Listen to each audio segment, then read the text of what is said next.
The bright lights of the television studio glowed like tiny suns above the stage. Cameras stood ready, their lenses pointed toward the center where an elegant setup awaited the next act. Rows of people filled the seats, chatting excitedly about what was coming next. It was Friday morning, and Greg Harper's talk show was one of the most popular programs on air. Known for his quick jokes and sometimes biting humor, Greg had built a reputation for keeping things lively and occasionally controversial. Today's episode promised something different, though no one quite knew what to expect. Greg Harper adjusted his tie as he glanced down at his notes. His crisp blue suit caught the light perfectly, making him look every bit the polished entertainer he was. He looked up at the audience with his trademark grin, raising his hands to quiet them. "All right, folks," he said into the microphone, his voice smooth and confident. "We've got a special guest today, someone who might just surprise us all." The audience clapped politely, curiosity sparking in their eyes. Greg turned slightly, pointing toward the side of the stage. From behind the curtain stepped an elderly woman. Her silver hair was pulled back into a neat bun, and she wore a simple floral dress that gave her a grandmotherly charm. Round glasses rested on her nose, and her hands were clasped tightly together in front of her. This was Margaret Bennett, or Maggie as she preferred to be called. Maggie walked slowly but steadily, her heels clicking softly against the floor. She smiled warmly at the audience, though there was a hint of nervousness in her expression. Greg greeted her with exaggerated enthusiasm, shaking her hand firmly before guiding her to the chair beside him. "Ladies and gentlemen," he announced, "this is Maggie Bennett. She's joining us today for our segment called Hidden Talents, the E." Audience cheered again, though it was clear some weren't sure why they were cheering. Hidden talents usually meant quirky hobbies or amusing tricks, nothing too serious. Greg leaned closer to Maggie, tilting his head playfully. "So, Maggie," he began, his tone teasing, "we hear you've got a hidden talent. Care to tell us what it is?" Maggie nodded, her voice soft but steady when she spoke. "Well, I used to teach elementary school back in Ohio," she said. "But before that, I played the piano." Greg raised his eyebrows dramatically, turning to face the audience. "Oh ho, a pianist," he exclaimed, drawing out the word for comedic effect. "And here I thought we were going to get someone juggling watermelons or doing magic tricks." Laughter rippled through the crowd, and even Maggie chuckled lightly, though her smile didn't quite reach her eyes. Greg pressed on, clearly enjoying himself. "Tell me, Maggie," he said, leaning back in his chair now, adopting a mock-serious tone. "Have you ever performed on live TV before? Or anywhere outside your living room, for that matter?" More laughter erupted from the audience, and Greg grinned wider, relishing the reaction. Maggie shook her head gently. "No, I haven't," she admitted. "Not since, well, not in a very long time." "Not in a very long time," Greg repeated, widening his eyes theatrically. "Well, this should be interesting. Let's hope you don't send us all running for earplugs, huh?" He winked at the audience, who laughed along obligingly. Maggie forced another polite smile, though anyone paying close attention might have noticed the slight tightening around her lips.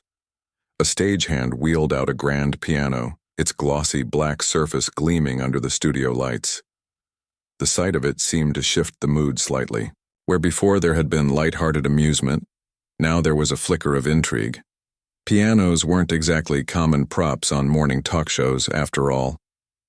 Greg gestured toward the instrument with a flourish. "There you go, Maggie. Your stage awaits."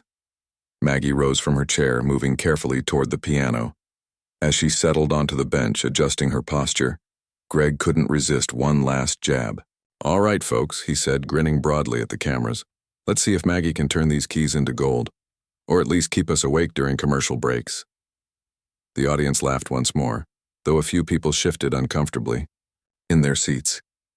There was something about Maggie's quiet dignity that made Greg's jokes feel a little sharper than usual. Still, no one said anything. They waited, watching as Maggie placed her hands gently on the keys. For a moment, everything was still. The hum of the studio lights faded into the background, and the chatter died away completely. Maggie closed her eyes briefly, taking a deep breath. Then, without warning, her fingers began to move. At first, the notes were gentle, almost hesitant, like raindrops falling onto a quiet pond. But within seconds, the melody transformed. Notes cascaded over one another, weaving together in ways that defied logic. The music swelled, filling the studio with a richness that seemed impossible for such a small space to contain. It wasn't just skill, it was artistry, raw and unfiltered. Greg froze mid-smirk, his mouth hanging open slightly. The audience sat, utterly motionless, their earlier amusement replaced by sheer astonishment. No one dared to breathe, let alone laugh. All eyes were fixed on Maggie, whose face remained serene despite the storm of sound erupting from the piano. When the final note hung in the air, lingering like a question mark, the silence that followed was deafening. For several heartbeats, no one moved. Then slowly, applause began to build. A tentative ripple at first, growing louder and more fervent until the entire studio erupted in cheers. People stood, clapping wildly, some even wiping away tears. Greg finally snapped out of his daze, stepping forward with a sheepish expression. "Wow," he managed, his voice barely audible over the noise. "Just wow." Maggie turned to face him, her eyes twinkling with quiet satisfaction. "Thank you," she said simply, her voice carrying a weight that silenced the room once more. In that moment, it became clear that this wasn't just a performance, it was a revelation, and nothing would ever be the same again. The room felt different now, charged with energy, as if the air itself had shifted. Maggie sat at the piano, her fingers resting lightly on the keys, while the echoes of her final note still lingered in the silence. For a moment, no one spoke. Even Greg Harper, who rarely found himself at a loss for words, stood frozen beside her. His earlier jokes about earplugs and boredom seemed distant, almost like they'd come from another person entirely. Finally, Greg cleared his throat, forcing himself to step forward. Wow," he stammered, his voice quieter than usual. He glanced at the audience, then back at Maggie, clearly unsure how to proceed. "That was incredible." Maggie turned to look at him, her expression calm but unreadable. "Thank you," she said again, her tone soft but firm. There was something in her voice, a quiet strength, that made Greg hesitate before asking his next question. "So, Maggie," he began, fumbling slightly with his microphone, "where did you learn to play like that? I mean, seriously, I've seen world-class musicians who couldn't pull off half of what you just did." The audience leaned forward, eager to hear her answer. Cameras zoomed in on Maggie's face as she took a deep breath, gathering her thoughts. "Well," she began, slowly, "it's been a long time since I've played publicly, but when I was younger, music was my life." Greg nodded, encouraging her to continue. "Your life, huh? That sounds like quite a story. Care to share more?" Maggie hesitated for a moment, her gaze drifting toward the piano keys. Then, with a small sigh, she began to speak. "I grew up in a small town in Ohio, but my family moved to Europe when I was a teenager. My parents recognized early on that I had a gift for music, so they sent me to study under some of the best teachers in Vienna. By the time I was 20, I was performing concerts all over Europe." The audience listened intently, hanging on every word. Greg tilted his head, genuinely intrigued now. "Wait, so you were like a professional musician? Like big stages, fancy dresses, the whole deal?" Maggie chuckled softly, shaking her head. "Not exactly big stages, but yes, I performed regularly. It wasn't glamorous, though. I worked hard, hours and hours of practice every day. Music wasn't just a hobby, it was everything to me." Greg frowned slightly, sensing there was more to the story. "But you stopped performing? Why?" Maggie paused, her expression growing thoughtful. She reached up to adjust her glasses, buying herself a few extra seconds before responding. "I met someone," she said finally. "A man named Henry. We fell in love, and eventually, we decided to move back to the United States. Life changed after that. I got married, started teaching and music. Well, it became less important." Her voice softened as she spoke, hinting at emotions she wasn't ready to fully reveal. Greg, sensing the weight behind her words, decided not to push too hard. Instead, he asked gently, "Do you miss it? Performing, I mean." Maggie smiled, faintly, her eyes distant. "Sometimes," she admitted. "But life has a way of pulling you in different directions. Teaching gave me joy too, in its own way. And besides..." She trailed off, glancing down at her hands. "And besides?" Greg prompted, leaning closer. Maggie sighed, her smile fading. "Henry passed away many years ago. After that, I didn't feel much like playing anymore. Music reminded me too much of him. It hurt too much." The audience murmured sympathetically, and Greg looked visibly uncomfortable. This wasn't the kind of story he'd expected when he invited Maggie onto the show. He shifted awkwardly, scratching the back of his neck. "Wow, I'm sorry to hear that. That must have been really tough." "It was," Maggie agreed simply. "But life goes on. You find ways to cope, to keep moving forward." Greg nodded, struggling to regain his composure. "Well, Maggie, let me tell you something. You blew us all away today. Seriously, I don't think anyone here will forget this performance anytime soon." The audience erupted into applause again, cheering loudly for Maggie. Some people even stood, giving her a standing ovation. Maggie blushed slightly, waving her hand dismissively. "Oh, stop," she said with a chuckle. "It's just a little tune." "Just a little tune?" Greg echoed incredulously. "Maggie, that was anything but just a little tune. You're amazing." As the applause continued, Greg stepped back, allowing Maggie to bask in the moment. For someone who hadn't performed in decades, she handled the attention with remarkable grace. She smiled warmly at the audience, her earlier nervousness completely gone now. It was as if the music had unlocked a part of her that had been hidden for years. When the noise finally died down, Greg returned to his seat, looking more serious than he had at any other point during the show. "You know, Maggie," he said, thoughtfully, "you've given us all something to think about today. Talent like yours shouldn't stay hidden. Have you ever considered coming back to music professionally?" Maggie shook her head firmly. "No, I don't think so. Those days are behind me now, but..." She paused, her expression softening. "If sharing my music can bring a little joy to others, then maybe it's worth doing once in a while." Greg nodded, clearly impressed by her humility. "Well, whatever you decide, we're all grateful you shared your gift with us today. Truly."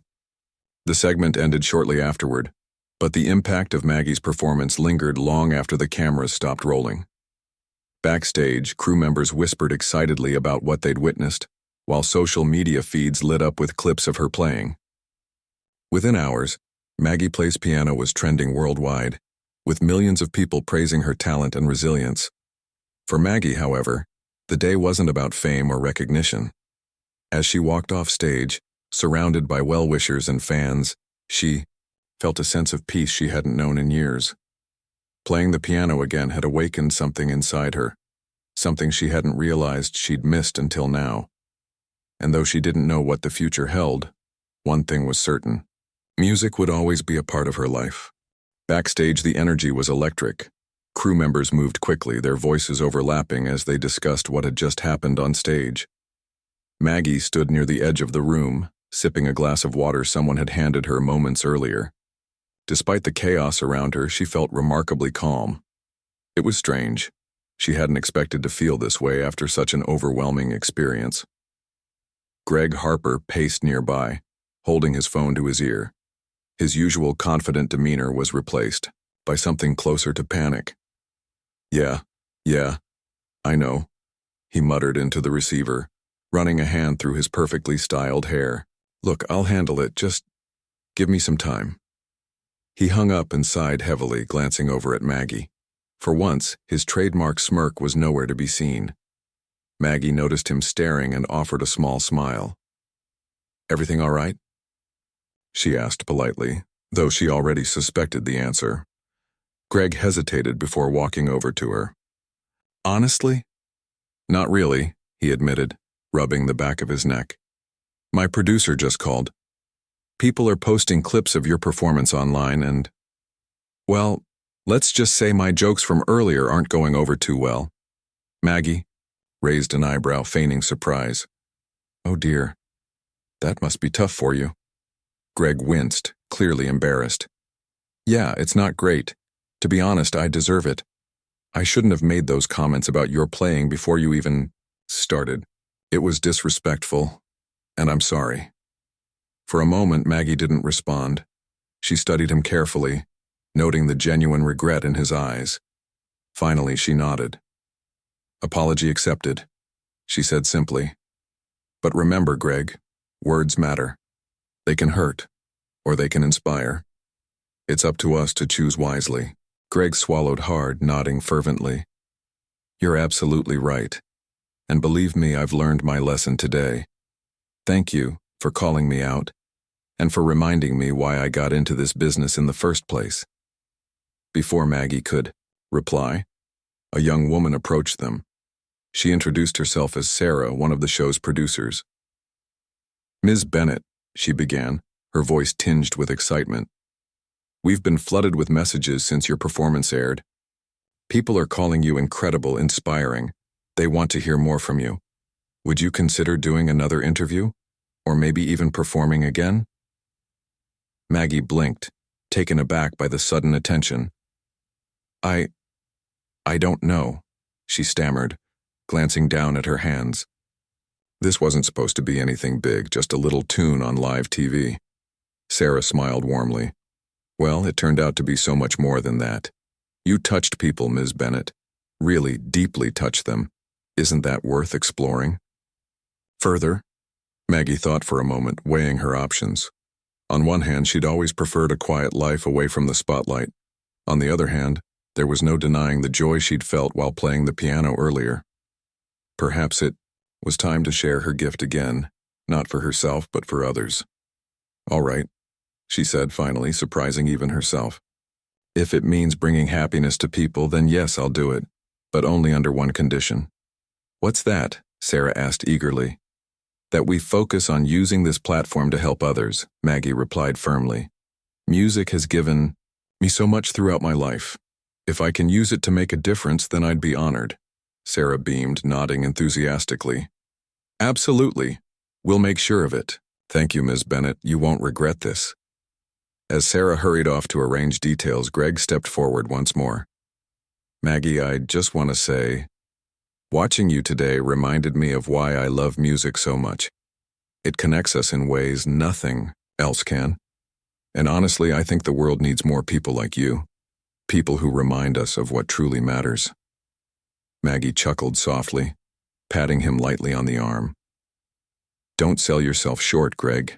Everyone makes mistakes. What matters is learning from them, and you seem to be doing just that. Greg smiled gratefully, shaking his head in amazement. You're something else, you know that? Maggie shrugged modestly. Just an old woman sharing a melody or two. Over the next few days, Maggie's story spread like wildfire. Clips of her performance appeared everywhere, from morning news programs to late-night talk shows. Social media platforms buzzed with praise, with hashtags like #hidden talents, and Maggie Inspires trending globally. Messages poured in from fans around the world, thanking her for reminding them of the power of perseverance and passion. One message in particular caught Maggie's eye. It came from a teenage girl named Lily, who wrote about how Maggie's performance had inspired her to keep pursuing her dream of becoming a composer. Your music made me realize that age doesn't define talent, Lily wrote. Thank you for showing me that it's never too late to chase your dreams. Reading. Those words brought tears to Maggie's eyes. She remembered being that age, full of hope and ambition, eager to take on the world. Life had thrown challenges her way, but she'd found strength in her music. Now, decades later, she realized she could pass that same strength on to others. Week after the show, Maggie returned to New York City to participate in a charity gala organized by the Talk Show Network. The event aimed to raise funds for underprivileged children, many of whom dreamed of careers in the arts. When Maggie took the stage that evening, The audience greeted her with thunderous applause. This time, however, there were no teasing jokes or awkward introductions.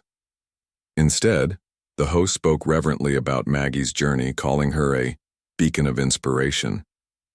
When it was her turn to play, Maggie chose a new piece, one she'd composed during the past week. As her fingers danced across the keys, the melody told a story of resilience, love, and hope. The audience listened in rapt silence, their hearts swelling with emotion. By the end of the performance, there wasn't a dry eye in the house. Afterward, Lily, the teenage girl who had written to Maggie, approached her backstage. Tears streamed down Lily's face as she thanked Maggie for reigniting her belief in herself. "Your music saved me," she whispered, hugging Maggie tightly. Maggie hugged her back, feeling a warmth she hadn't known in years. "No, dear," she said gently. "Your own courage saved you. My job was simply to remind you of it." As the night drew to a close, Maggie reflected on everything that had happened. She hadn't planned for any of this, hadn't expected her simple act of playing the piano to spark such a profound reaction. Yet here she was, standing at the center of something beautiful. Music had brought her full circle, connecting her past with her present and paving the way for her future. And as she walked out of the venue that night, the cool city air brushing against her face, Maggie knew one thing for certain. Her journey was far from over. The weeks following the charity gala were a whirlwind for Maggie. Invitations poured in from all corners of the country, requests to perform at concerts, speak at schools, and even give interviews on national television. At first, Maggie hesitated. She had lived most of her life away from the public eye, content in her quiet routines. But something about the outpouring of love and support touched her deeply. People weren't just praising her talent. They were thanking her for reminding them of the beauty and resilience and the importance of following one's passions. Maggie decided to take things slowly. She accepted a few invitations, choosing events that aligned with her values, those focused on inspiring others or helping underprivileged communities. Each performance brought its own unique challenges and rewards. Sometimes she played in grand concert halls filled with thousands of people. Other times, it was intimate gatherings, where she could share stories about her life and music. No matter the setting, though, her performances always left audiences moved. One evening, Maggie found herself sitting backstage before a small recital at a local community center. The room was quiet, except for the distant hum of voices filtering through the walls. She adjusted her glasses and glanced at the program lying on the table beside her. It listed her name alongside other musicians, a mix of seasoned professionals and young beginners eager to showcase their skills. Maggie smiled, softly, feeling grateful to be part of such a diverse lineup. As she prepared to step onto the stage, a young boy approached her. His name was Ethan, and he couldn't have been older than 10. Clutching a crumpled sheet of paper in his hands, he looked up at Maggie with wide eyes. "Excuse me, Ms. Bennett?"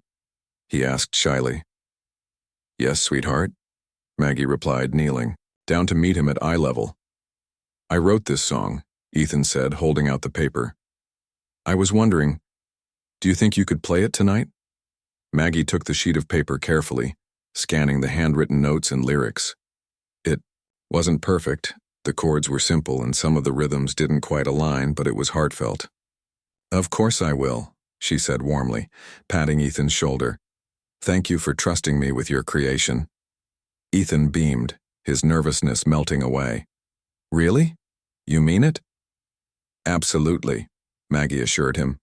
"Every piece of music has a story to tell. Yours deserves to be heard."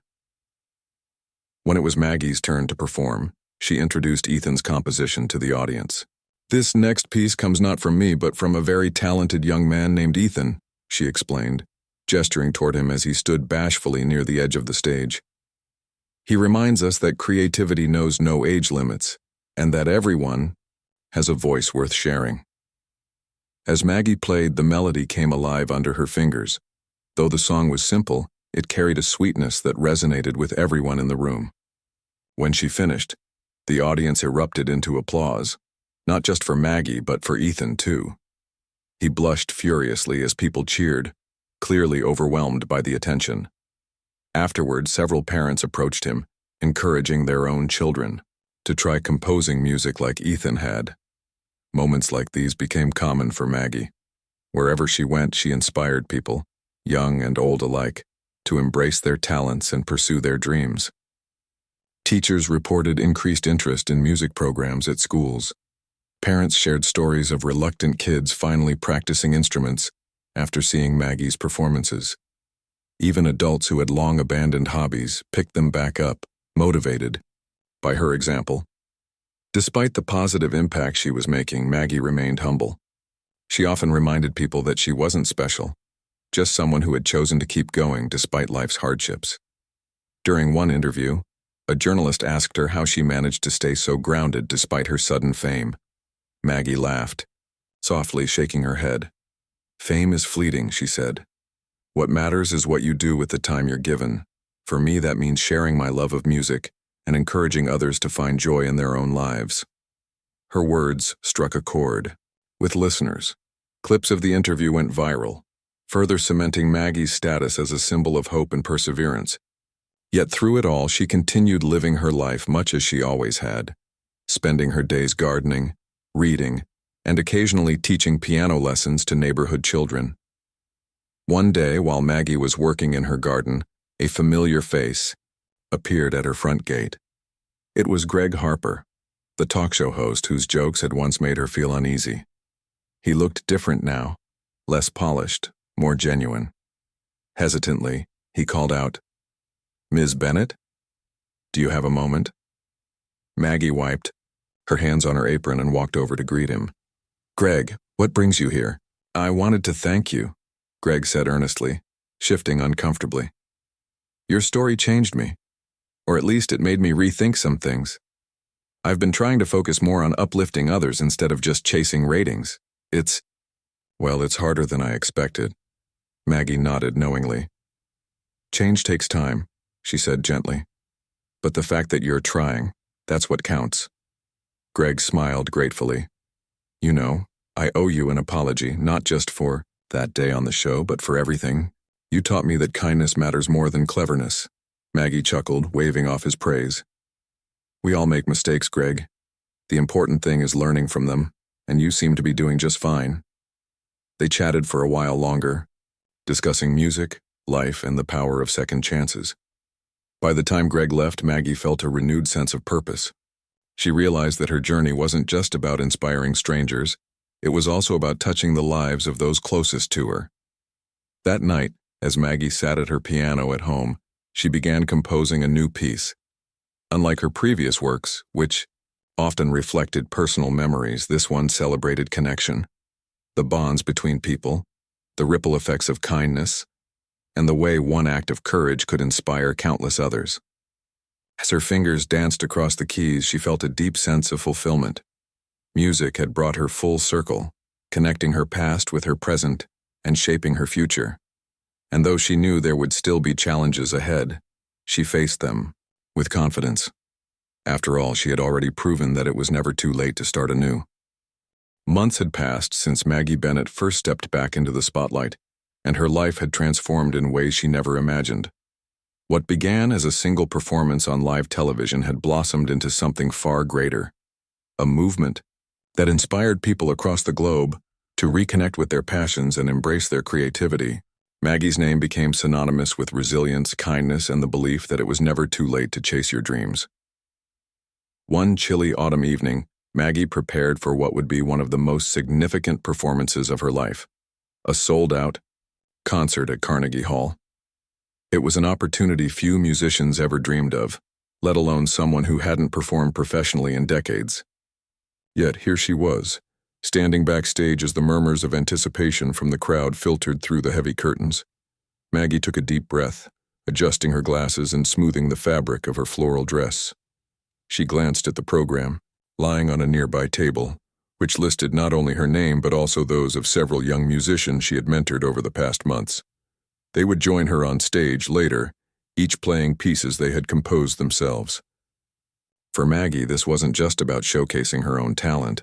It was about passing the torch to the next generation. As she stepped onto the stage, The audience erupted into applause. The sound was thunderous, filling the vast hall with energy. Maggie smiled warmly, bowing slightly before taking her seat at the gleaming grand piano. For a moment, she closed her eyes, letting the weight of the moment sink in. Then, without hesitation, her fingers found the keys. The music began softly, like a whisper carried by the wind. It was a melody Maggie had written years ago during a time of profound grief, the loss of Henry, her beloved husband. But tonight the piece felt different. Instead of sorrow, it radiated hope and healing, as if the notes themselves had grown alongside her. As the melody swelled, the audience leaned forward, captivated by the raw emotion flowing from the piano. When the final chord echoed through the hall, there was a brief silence, a collective holding of breath, before the room exploded into cheers. People stood, clapping enthusiastically, some wiping away tears.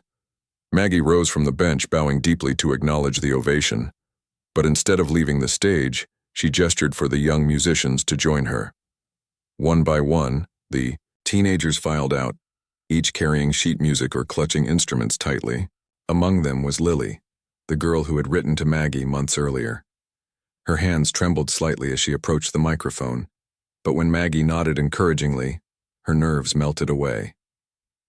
"This piece is called Begin Again," Lily announced, her voice steady despite the hundreds of eyes watching her. "It's dedicated to anyone who has ever doubted themselves, but found the courage to try anyway." As Lily began to play, the audience fell silent once more. Her composition was simple yet powerful, capturing the bittersweet struggle of starting over. When she finished, the crowd erupted into applause again, many rising to their feet.